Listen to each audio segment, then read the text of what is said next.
prueba de error sigue haciendo el gobierno, Facundo Moyano? Buenas noches. ¿Cómo estás?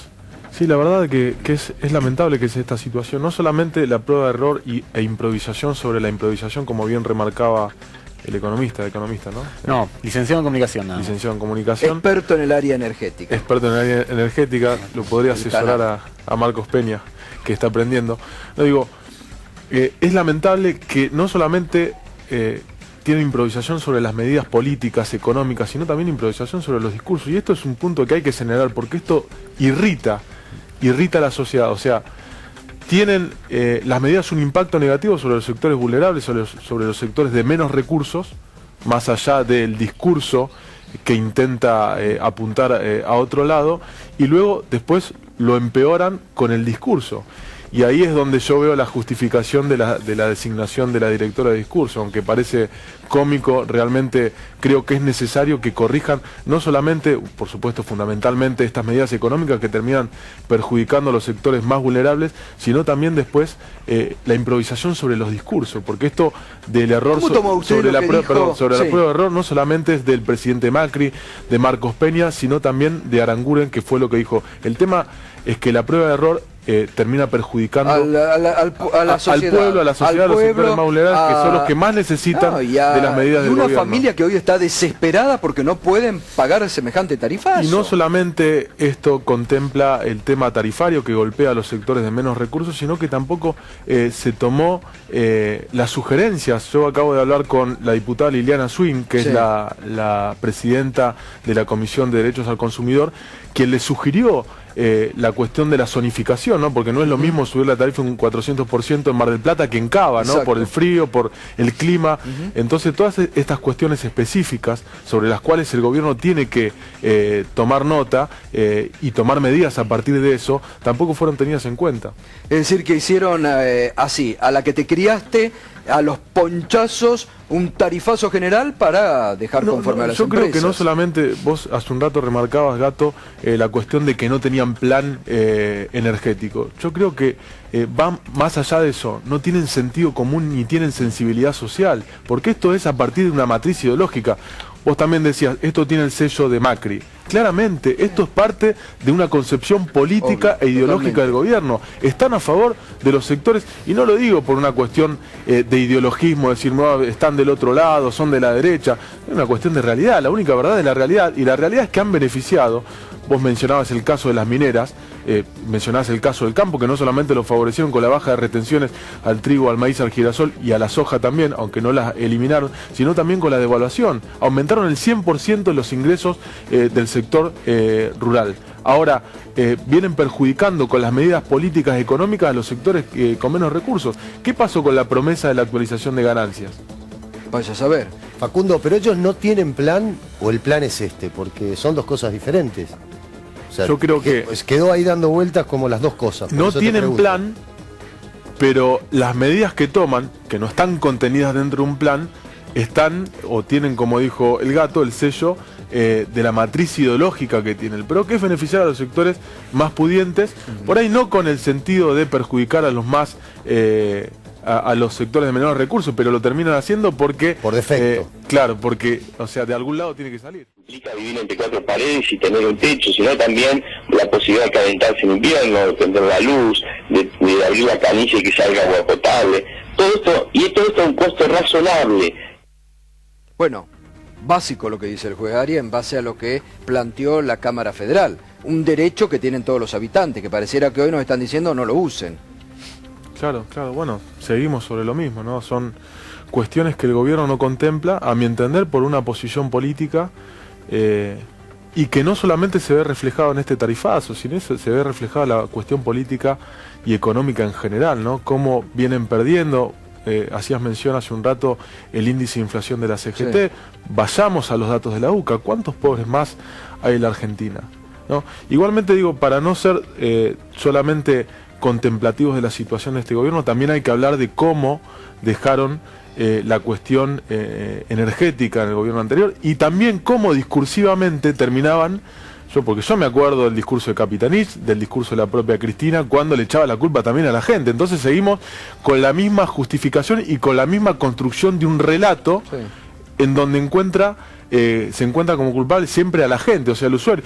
Yo me acuerdo que cuando Capitanich decía, no, tienen que poner la calefacción a tanto, o el aire acondicionado a tanto, como que los responsables de los cortes de luz eran los usuarios. Entonces, digo, hay que terminar. Y el PRO, por supuesto, cuando era oposición, Cambiemos cuando era oposición, criticaba, pero fervorosamente la posición del kirchnerismo, a los funcionarios, a la propia presidenta. Bueno, hoy están en esta posición. Entonces, me gustaría escuchar por parte del gobierno, primero una autocrítica, que no le sigan faltando el respeto a la gente, más allá de que le están faltando el respeto por las medidas económicas, también le falta el respeto por las excusas que ponen. Digo, también me gustaría una autocrítica por parte de la oposición, que cuando tuvo la responsabilidad de tomar medidas en favor de la gente, le terminaba echando la culpa a la gente también. Ahora, ¿cómo tomaste, por ejemplo, lo que dijo el presidente el sábado en el discurso, cuando en el medio de distintas frases dijo, bueno, y los trabajadores o los gremios que consiguen rebajas de horarios para tengan en cuenta que están perjudicando a la producción o al país? Bueno, es inevitablemente, mirá, yo no tengo prejuicios sobre dónde proviene el presidente de la nación, pero sí tengo un juicio de lo que dice el presidente. Y me parece que eso es una concepción empresaria. Eso es lo que, cuando nosotros vamos a pelear desde el sindicalismo por algún derecho, por alguna mejora en cuanto a las condiciones de trabajo, en cuanto a la salarial, lo que te dicen es eso. Entonces, hay una concepción empresaria por parte del gobierno de entender que el país se maneja como una empresa. Lo de la tarifa refleja esto. Lo que decía la diputada Siciliani con respecto a las audiencias públicas, se excusan con el tema de que no, es una rebaja de subsidios, no es un aumento tarifario. A ver, expliquen esto a la gente, a ver qué piensa. Lo vemos en las encuestas que reflejaban hace un rato. O sea, el 68%, creo 68 era, de la gente piensa que esto es un gobierno que gobierna para los ricos. Y la gente no piensa en términos ideológicos, piensa en términos prácticos, porque obvio, vive la realidad. De lo que recibe. Ahora, ¿no sienten ustedes, porque muchas veces hoy, por ejemplo, Sergio Massa le había enviado una carta para pedir que dé marcha atrás, ¿no sienten que muchas veces ustedes acompañan al gobierno, pero que cuando ustedes dan una idea al gobierno, le pregunto también ahora a Alicia Siciliani, el gobierno no los escucha, se queda en lo que ellos han determinado? Porque bueno, lo del tarifazo no han escuchado a nadie. Nosotros, como recién también decía la diputada Siciliani, somos de la oposición, somos una parte de la oposición que quiere, que apunta a contribuir para la gobernabilidad. Nosotros, digo, hay un sector que espera los errores del gobierno para usufructuarlos. Nosotros la verdad que venimos colaborando y apoyando las medidas que creemos contribuyen a la gobernabilidad. Ahora, después, por supuesto, acompañamos, proponemos, pero también denunciamos y criticamos porque es nuestro rol. Nosotros vemos esto, de que acompañamos cuando el gobierno necesita que lo acompañemos, como lo hizo nuestro bloque. En mi caso particular no lo hice, acompañando el pago a los buitres, porque sabemos que es un problema que se tenía que resolver para después dar lugar a lo que supuestamente venía después, que eran las inversiones que finalmente nunca llegaron. Pero la verdad que después, a la hora de construir o de que el gobierno llame al conjunto de los actores políticos para tener las mejores decisiones, no nos llaman, no nos convocan. Facundo, pero no hay una desproporción entre lo que es el respaldo y la oposición, justamente. O sea, los respaldos son muy enfáticos, los respaldos son un acompañamiento real, concreto, pero cuando hay que oponerse a algunas medidas del gobierno, la oposición es como más endeble. Es mi ¿Cómo cuáles? A ver, dame un ejemplo. Por ejemplo, el caso de las tarifas, el caso de las tarifas, sin ir más lejos. Pero estoy acá, me parece que no estoy tirándole flores al gobierno, digo. Pero no hablo solamente de lo discursivo. Nosotros fuimos a la justicia. No, pero ¿qué sería lo otro? Bueno, hacer las presentaciones necesarias. Bueno, se fue a la justicia. Sergio Massa, que es el líder del bloque nuestro, también se expidió en cuanto a esto. Después son medidas, digo, la justicia también se tiene que definir. ¿Qué pasa con el tema ganancia? ¿Van a volver sobre la carga, mejor dicho, sobre el gobierno, sobre este tema? Se están realizando los reclamos pertinentes, se le ha reclamado Vos tenés un proyecto al Ejecutivo Nacional. Trabajado. Presentamos varios proyectos. Sí.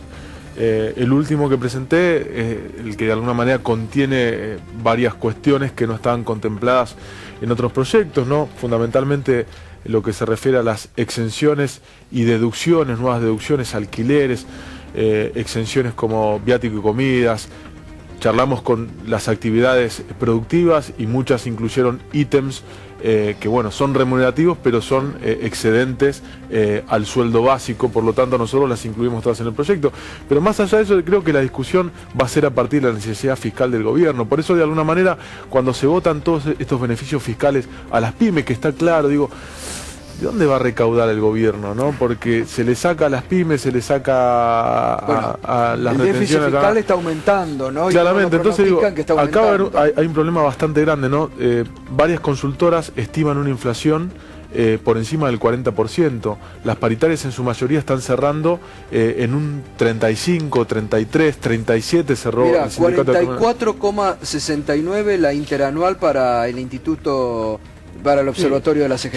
Claro, 44,69. Bueno, esto es un gran problema porque no solamente los trabajadores van a perder poder adquisitivo a partir de no alcanzar la inflación, de perder contra la inflación, sino que también al tener los aumentos nominales del 34%, van a incluir más trabajadores en el tributo, porque supera el mínimo no imponible, que hoy está en 30.000 pesos en bruto, que son 24.000 pesos, bueno, según solteros y casados, está bastante distorsionado el impuesto, sino que también van a empezar a tributar en las categorías más altas porque todavía no está el proyecto, o porque todavía no se debate, mejor dicho, el proyecto que actualice. ¿Qué hace falta para que se debata el proyecto? Voluntad política. Por otra parte, el gobierno no la tiene en este momento. No, el gobierno no tiene la voluntad política. Macri había prometido en campaña que iba a eliminar el impuesto a las ganancias y ahora lo sostiene el gobierno. Todas las promesas para los sectores concentrados, los sectores pudientes las cumplió. Las promesas para los sectores que realmente necesitaban esas medidas no las cumplió. Y eran ultra críticos con el kirchnerismo cuando no actualizaba ganancias.